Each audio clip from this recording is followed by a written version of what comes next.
Le Congo ne tombera jamais. Salam alaikum, je m'appelle Nathalie Yamb. Avec un mois de décalage, s'est tenue dimanche 24 mars au Sénégal une élection que le sortant Macky Sall et ses donneurs d'ordre ont tout fait pour empêcher et retarder.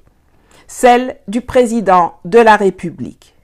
Et le gagnant est Bassirou Diomaye Diakhar Faye, secrétaire général du PASTEF, qui fêtait ses 44 ans le lendemain. Peut-on rêver d'un meilleur cadeau d'anniversaire que les clés du palais présidentiel? Dans tout le pays, on a vu des milliers de gens sortir dans la rue pour laisser éclater leur joie après que les premiers résultats ont fait apparaître la razzia au premier tour de Diomaye. Et alors que les résultats définitifs n'ont pas encore été annoncés par le Conseil constitutionnel, les autres candidats en lice, incluant celui de la coalition au pouvoir ainsi que le président de la République sortant, ont déjà concédé leur défaite et ou félicité le gagnant pour sa victoire écrasante. Je le fais ici et maintenant également. Toutes mes félicitations à Bassirou Diomaye Diakhar Faye. Je lui souhaite beaucoup de force et plein succès dans l'accomplissement de sa lourde mission et j'invite le peuple sénégalais à l'accompagner de son soutien dans la négociation du tournant historique qu'a laissé entrevoir le projet qu'il a porté. Mais la joie légitime n'empêche pas l'apparition de certains questionnements que j'ai pu recenser ici et là. Il y a ceux qui sont frustrés parce qu'ils pensent que cette victoire devait revenir à Ousmane Sonko lui-même et non pas à un candidat de substitution. Il y a ceux qui s'inquiètent de certains soutiens. Il y a ceux qui s'interrogent sur un ralliement du Sénégal à l'Alliance des États du Sahel. Il y a ceux qui se demandent comment l'attelage Diomaye-Sonko va fonctionner, etc., etc. Dans cette chronique, je vais aborder ces questions et vous donner mon avis sur les perspectives qui attendent le peuple sénégalais. Sauvons l'Afrique.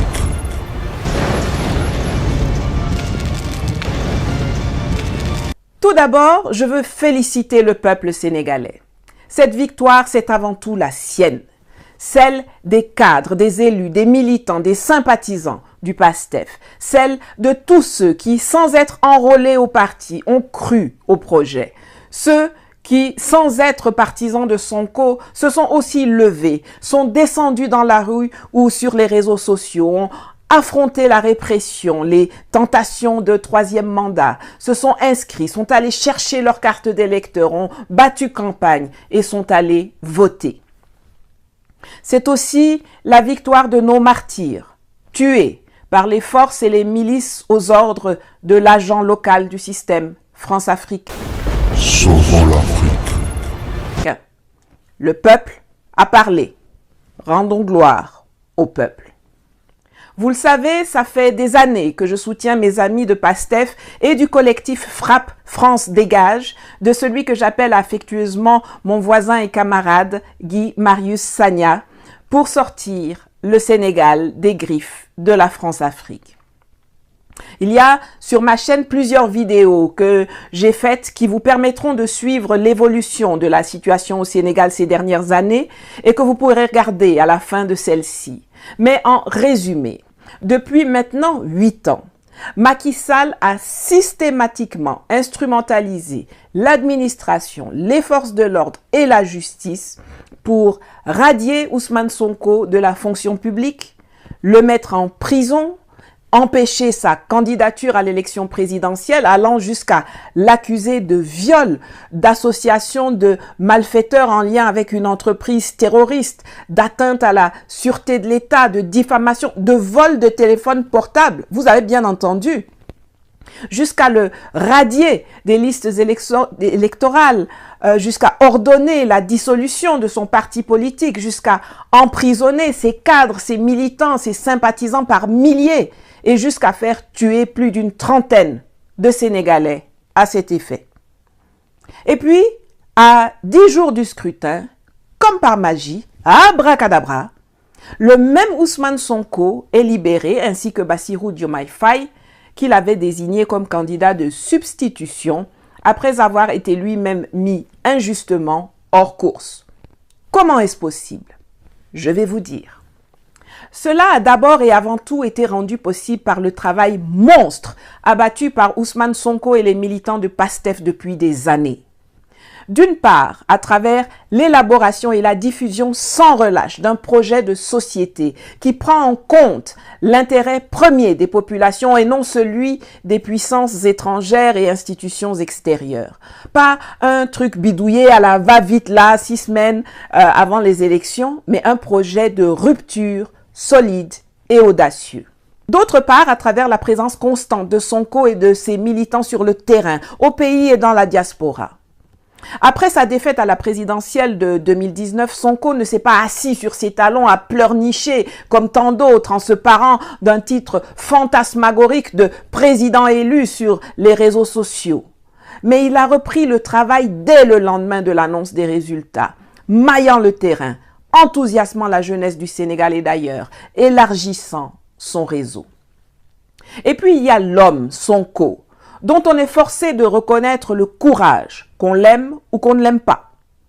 Contrairement à son copain tchadien Cheikh Masra qui demande aux gens d'aller voter pour lui alors que lui-même fuit pour se cacher dans les jupes du département d'État américain, Sonko est resté et s'est toujours mis au devant du peuple pour le protéger, même si cela signifiait qu'il soit humilié, maltraité, emprisonné, ainsi que sa famille. Enfin, il est évident que le PASTEF a une capacité de résilience et de Sauvons l'Afrique. réinvention de soi extraordinaire. Ils ne sont pas nombreux, les partis politiques capables de continuer à fonctionner et même à lancer une campagne électorale présidentielle avec une bonne partie de son leadership en prison, dont le président candidat naturel du parti et le candidat de substitution, dans un contexte de musellement violent. Niveau résilience, ça me rappelle l'ANC d'Afrique du Sud. Cet ensemble de choses a fait que jusque dans les officines occidentales, jusqu'au Palais du Plateau, à Abuja, à Paris, Washington, les sondages étaient sans appel.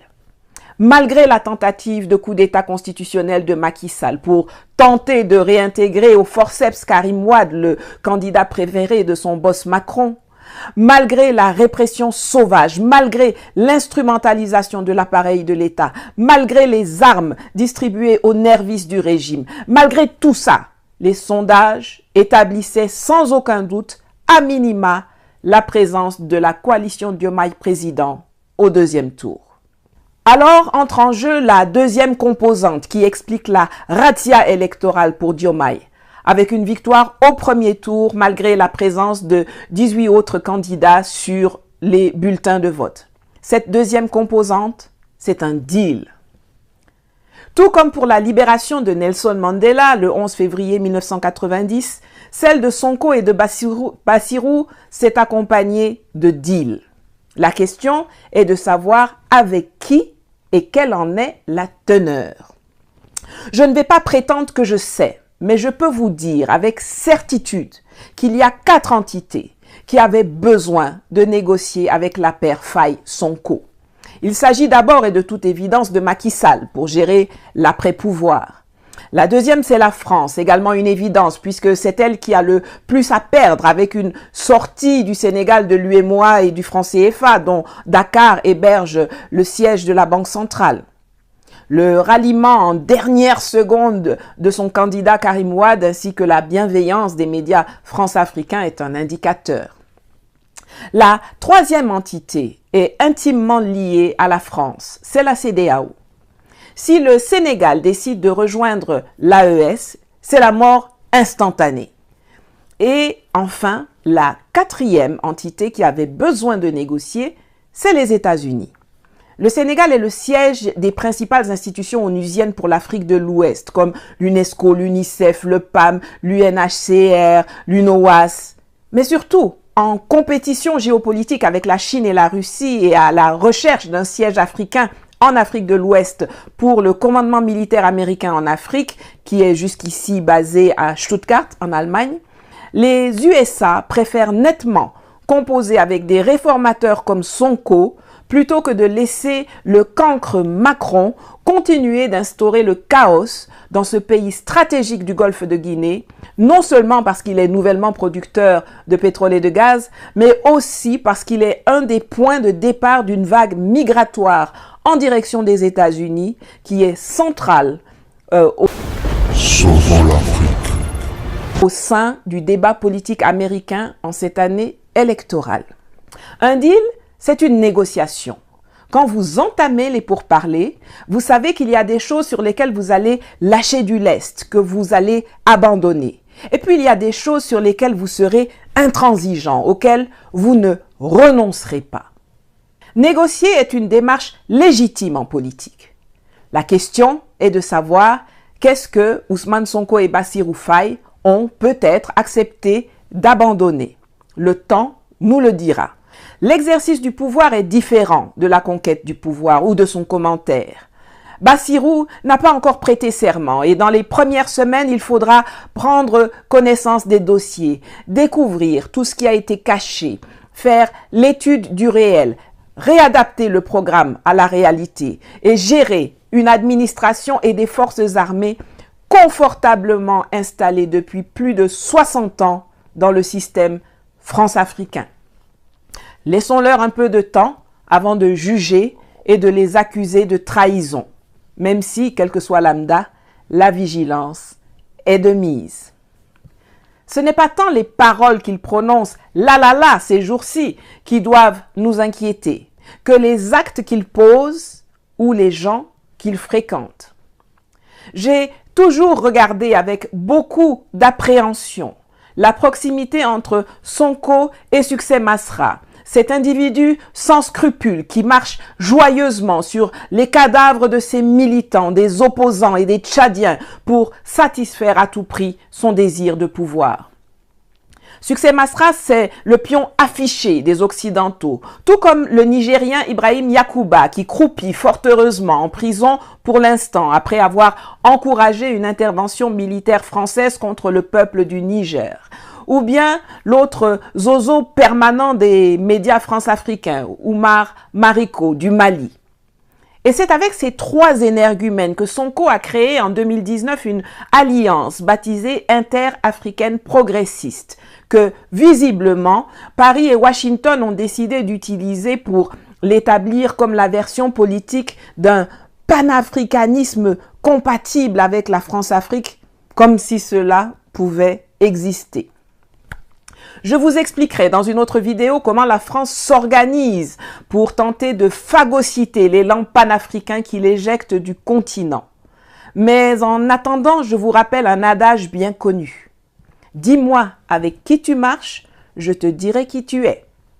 La présence de Ousmane Sonko au sein de ce marigot france-africain nouvelle génération est à minima incongrue.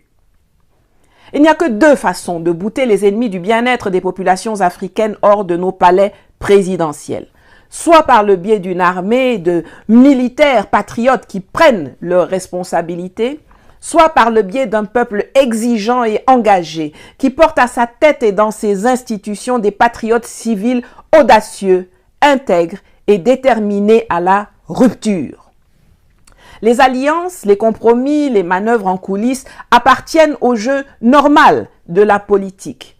Mais n'oubliez jamais que le peuple sénégalais a parlé Sauvons l'Afrique. et qu'il parlera toujours quand ce sera nécessaire. Concernant ceux qui voient le Sénégal rejoindre l'Alliance des États du Sahel, je voudrais tempérer leurs ardeurs. C'est vrai que Ousmane Sonko avait promis que s'il était élu en 2024, il enverrait les soldats sénégalais appuyer leurs frères sahéliens pour combattre le terrorisme. Je me permets de féliciter nos frères maliens, de leur dire qu'ils font notre fierté, de les encourager à rester dans ce siège, d'encourager le président Assimi Goïta, parce qu'il n'a pas perdu la face. C'est ceux qui voulaient l'humilier qui aujourd'hui sont obligés d'aller à Bamako manger du fognon. Donc il n'a pas à rougir. Et nous lui disons que nous l'encourageons et qu'il doit continuer à rester très proche de son peuple. Parce qu'en politique, il n'y a que cette réalité. Il faut faire de la politique pour son peuple. qu'il ne se détourne jamais de cet objectif, qu'il ne se laisse jamais embrigader dans des discours politiciens où on va lui dire que c'est toi qui es là, tu es le tout-puissant, qu'il reste collé aux intérêts de son peuple. Ils gagneront cette guerre contre la gangrène djihadiste par la grâce de Dieu et par les efforts des Maliens et par les efforts de tous les Africains. Si ce problème n'est pas réglé jusqu'en 2024, nous avons vu que Macky Sall a rapatrié les quelques éléments sénégalais qui étaient là-bas.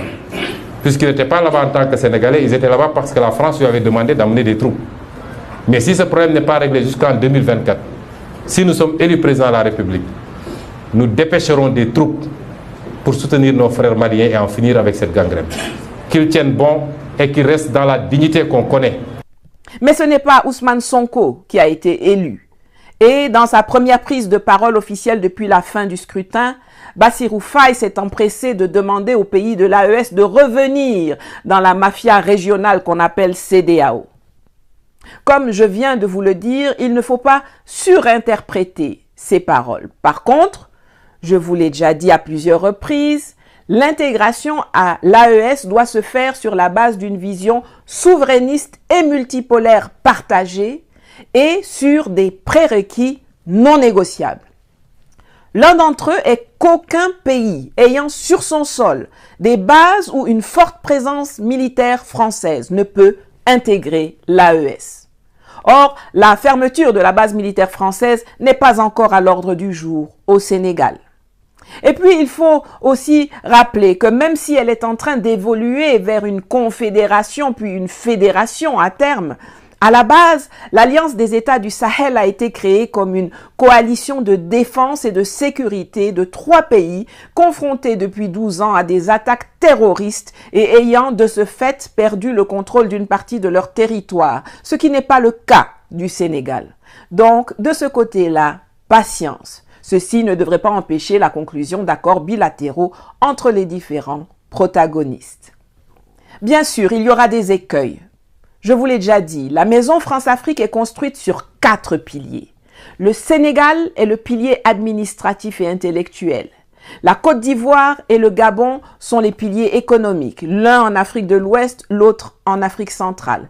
Et le Tchad est le pilier militaire du système. Avec l'arrivée du projet PASTEF à sa tête, c'est comme si on a commencé à s'attaquer à quelques grosses pierres angulaires du pilier Sénégal. On n'a pas encore sorti les engins de démolition et les bâtons de dynamite, mais même les coups de masse et de burin fragilisent l'édifice. Les discours ont été faits et les engagements ont été pris par Ousmane Sonko. Mais aujourd'hui, c'est Bassirou Diomaye Diakhar Faye qui a été élu. Sonko, c'est un livre qui a laissé des traces. Bassirou, c'est une page vierge qui va commencer à se remplir. L'exercice du pouvoir fait ressortir le vrai caractère des gens.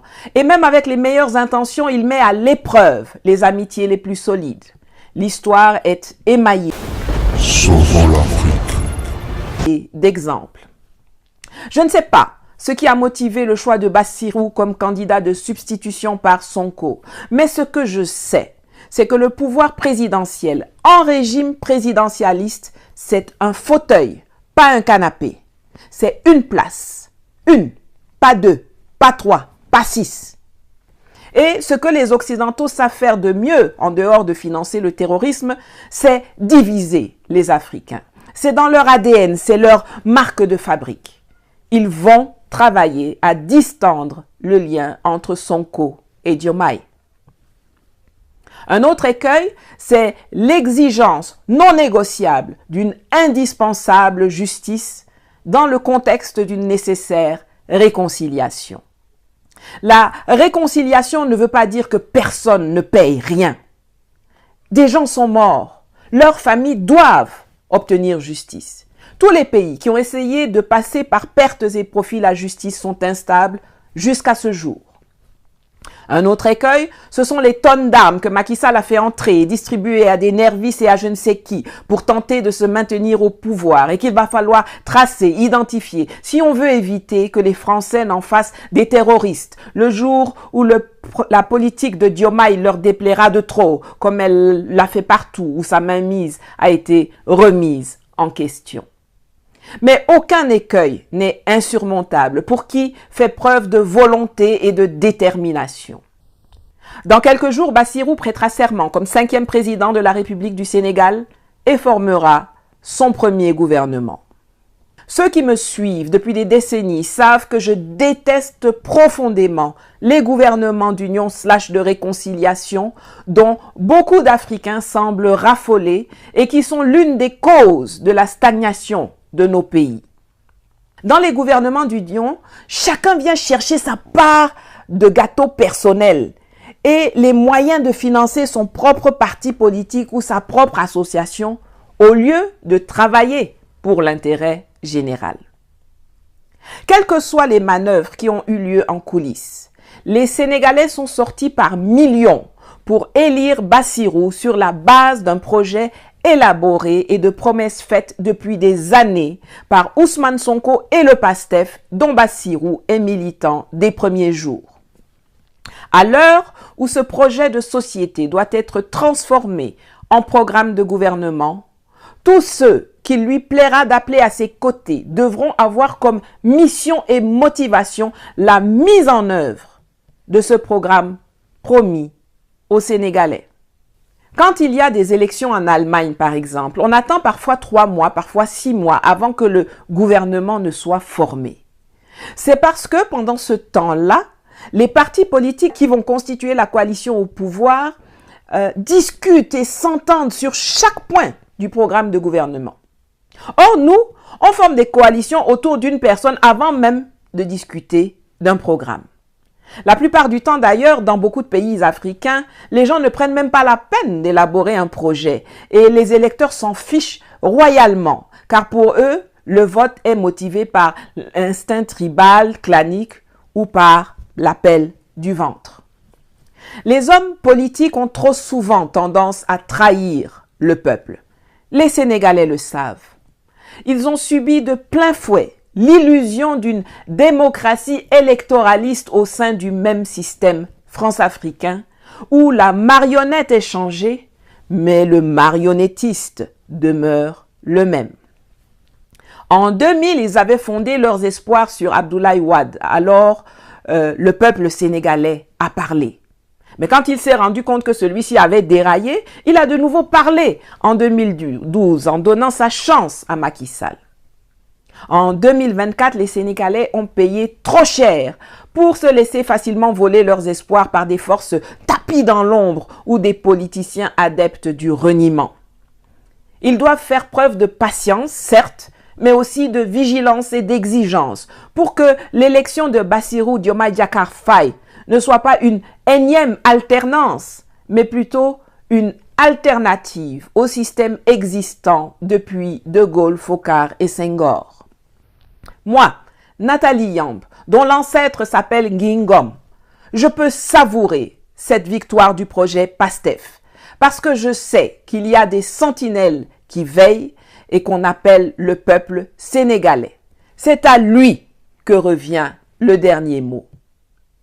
Les martyrs nous regardent. Le peuple a parlé et il parlera toujours. Le Congo ne tombera jamais.